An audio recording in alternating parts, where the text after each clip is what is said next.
This is another day in the life of Christine and Jared making stuff.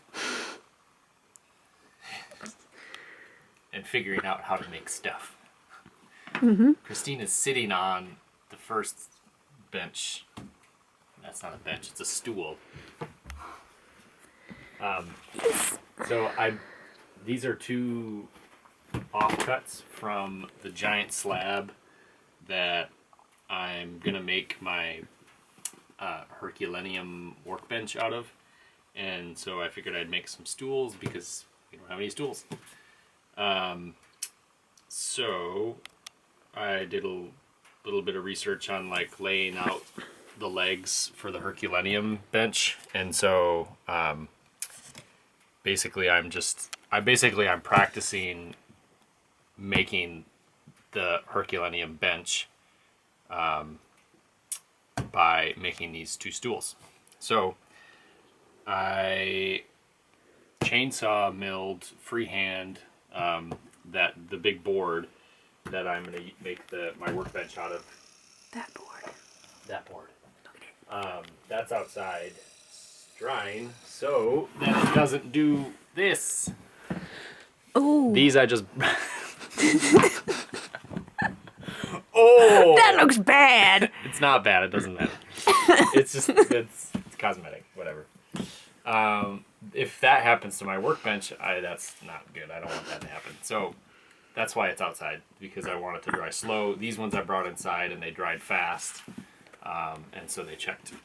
But whatever. So I've got the bench or the stool top, and then I've got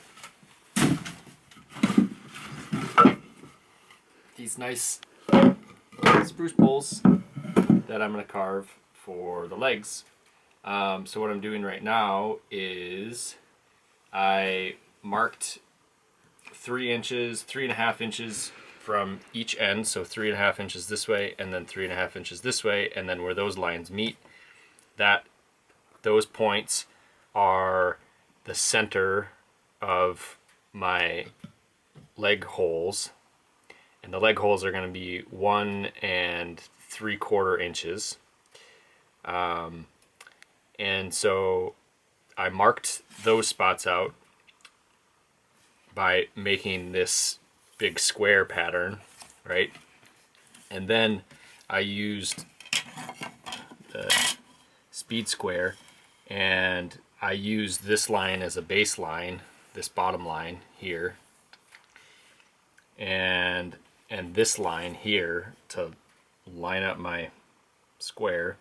And then I found 32 degrees, made a little tick, and then I did the same thing, 32 degrees, make a little tick, and then I drew a line from where my hole is going to be, from the center of the hole, through that little tick mark that I made that way, so like that, and then I did the same thing with this side.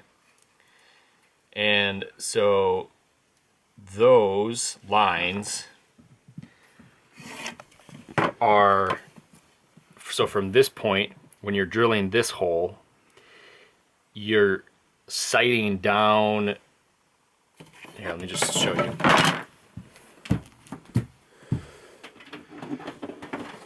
You have to follow my butt.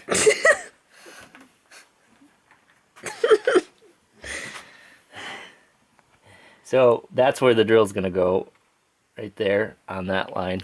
And then this line here is your sight line, and so you're using that to line up your brace this way.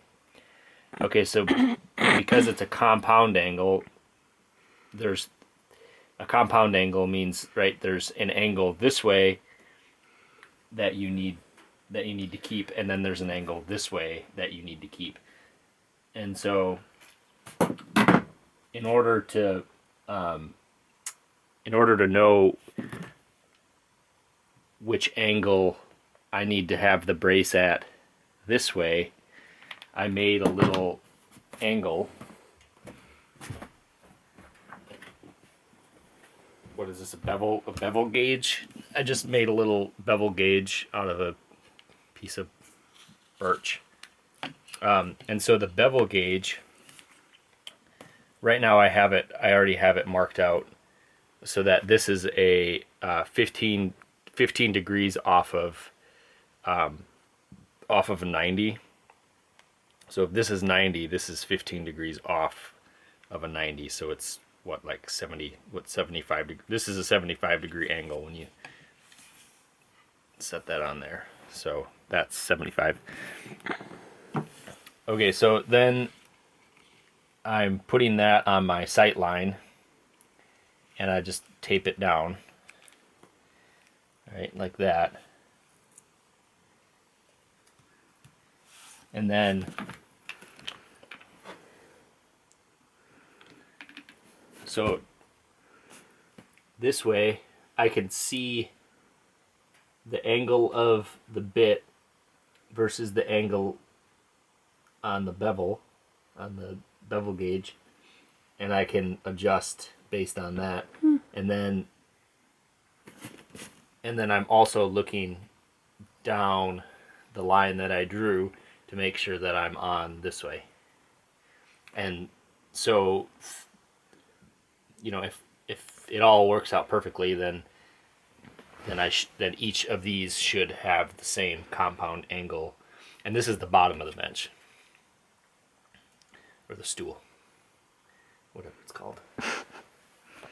So yeah, I guess I'm actually ready to drill this one now. So, but I need to get resituated for that. So. Okay, so I'm lining up my angle based on this, and then I'm sighting down this line.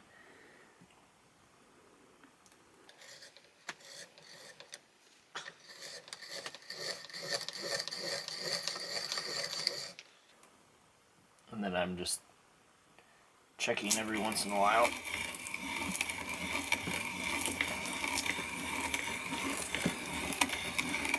And I'm using this as a brace so that the whole thing doesn't spin while I'm drilling.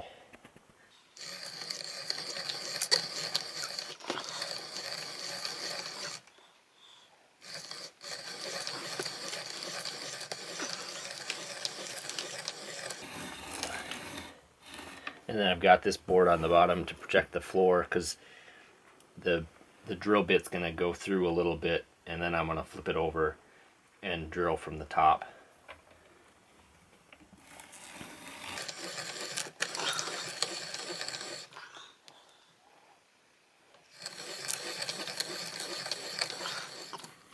Okay, so now I've got my holes drilled out.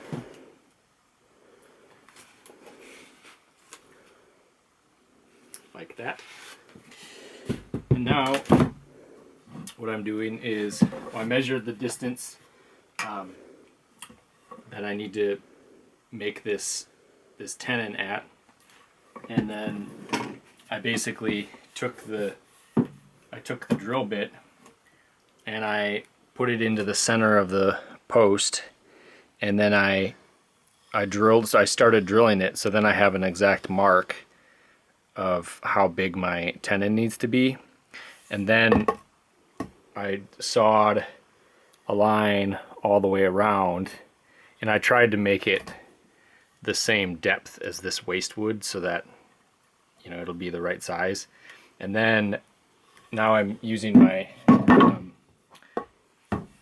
I was using my straight blade to basically take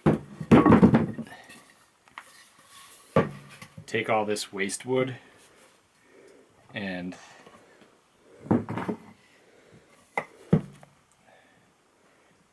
get to the edge of the tenon line, and then just pop those pieces off and do that all the way around, right, without cutting your leg off. So it actually works pretty well, especially if it's like straight grained, which actually this is fairly straight grained. It's not that straight, but it's straight enough. So then you're left you know, you get rid of a lot of that waste wood, and then you can come in with you know, with either your straight blade, or I'm using my crooked knife right now, and I'm just finishing it with that. There's a lot of knots in this wood. Yeah, so anyways, then I get down to the point where, you know, it's almost the right shape, and then I'll stick it in the hole, and I'm pushing it in until it stops, and then I'm twisting it, and then I can see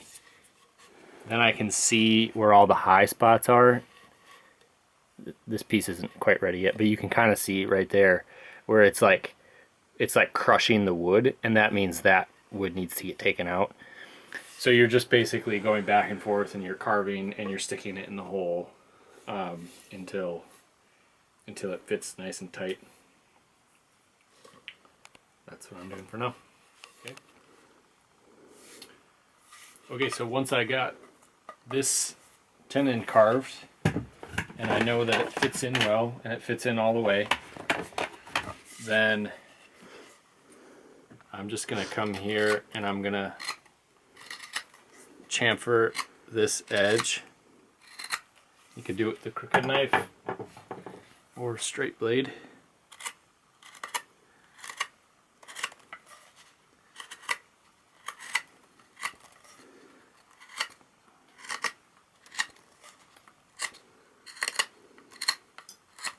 Okay, so like that, just looks a little bit better. And then I'm gonna take the crooked knife and I'm just gonna get all this old bark off.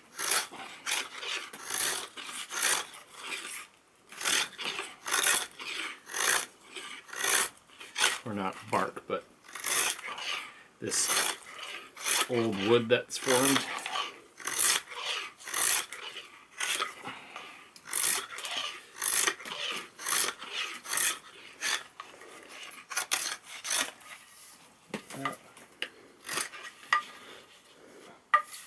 Do this side, and I'm not going to do this because that's going to get cut off anyways.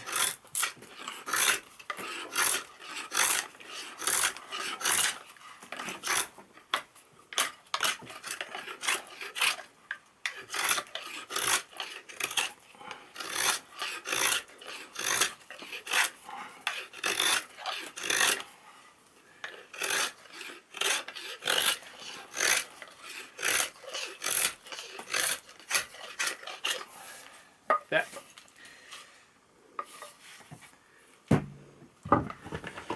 Okay.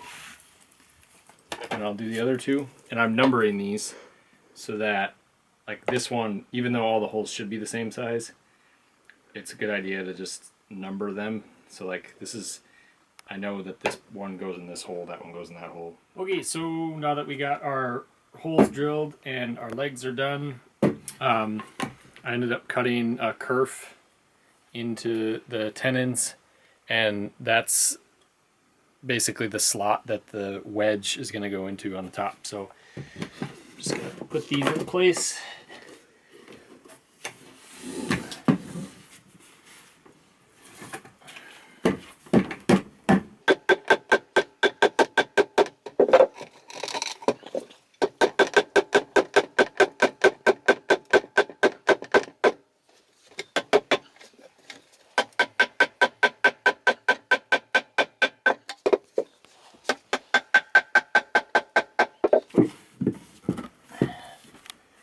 Those are all tight.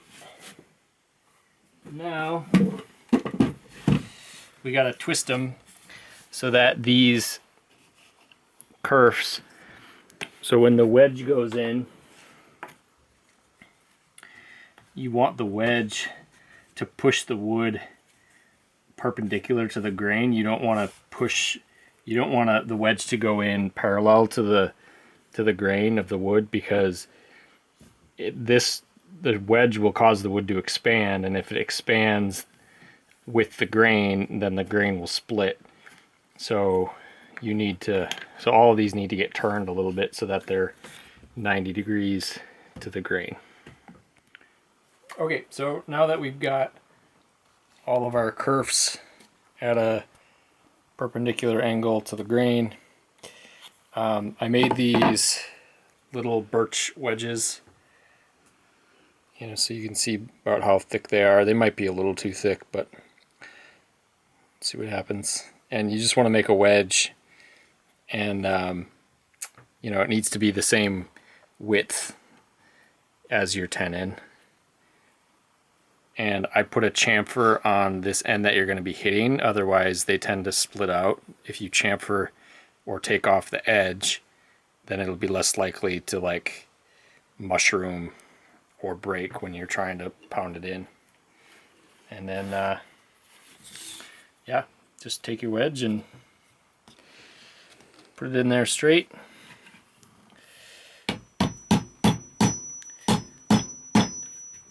And then the only thing you got to make sure is that you're pushing down on it, otherwise you're actually pushing the leg out. Let's adjust it a little bit.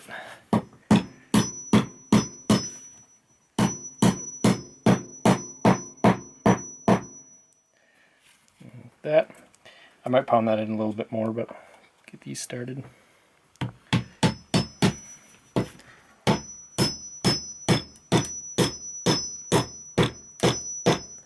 You want to kind of watch the wood. If it starts splitting, then you should probably stop pounding the wedge in.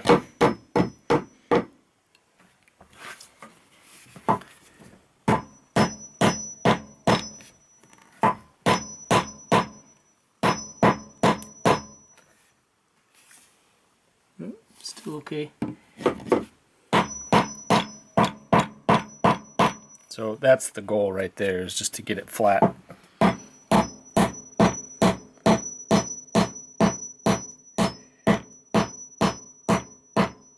And the kerf is actually it's not quite as deep as this, so this wedge is actually like splitting the wood, splitting the tenon a little bit, and like driving into it and like really opening it up. So yeah, I'll put those other two in, and then I'm gonna saw this flush, and then I'll probably replane this face, and then we have a super tall bench or stool or whatever that I'm making. Stool. But obviously we don't want it to be this tall, so then I have to cut the legs. That's a whole other thing. So.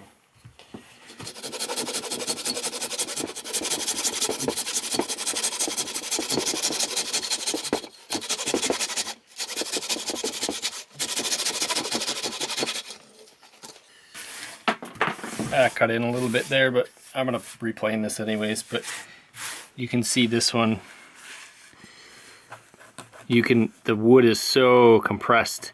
That wedge is so compressed in there that it just looks like one piece of wood almost.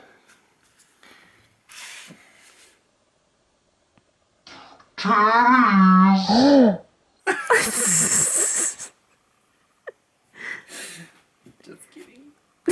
Okay, so to finish up the stool, I had to cut the legs, and so I took some measurements. I wanted them to be 22 inches tall at the top, and so this is a 4-inch slab, so I knew that I needed to basically cut like 17 inches off of these, and so I had this little piece of wood that's 17 inches long, and I just held it up flat like that, and then used the flat side of the pencil and drew a line, and did that a few times around each leg, and then I just sent it. Just cut them right off. Chop those legs off. Chop them off. I karate chopped them off. Impressive. Yep. So Too bad we missed that on camera. yeah. The one last thing that we'll do that we don't need to show on camera is we'll just put some wool on the bottom of this so it doesn't scratch up the floor. kind of like we did on our tables. So, yeah. Here are 2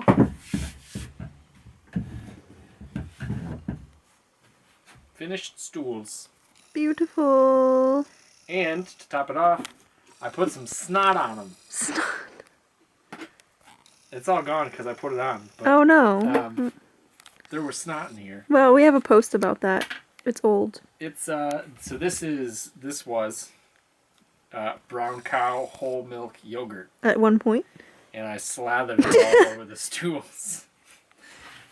No, so I took ivory. Was it ivory soap? Yeah. It was ivory soap, and there's like I can't remember the exact mixture. You can look it up, but basically it's you like heat up water, and then you put in some chopped up ivory soap, and then you like mix it up, and then you let it set overnight, and it makes basically like snot. And then you take a rag and you just wipe the snot all over, and it actually makes a pretty nice soap finish. It's like it's a really old. It's like the original wood finish. So, yeah, and it comes out kind of soft too. Then, like it gives it kind of a cool texture. But, yeah, so there you go. There's a stool build, and they're not perfect, but you're just gonna sit on them, so it doesn't matter. Yeah. And we might pad them with sheepskin. Oh yes, we have some sheepskins that will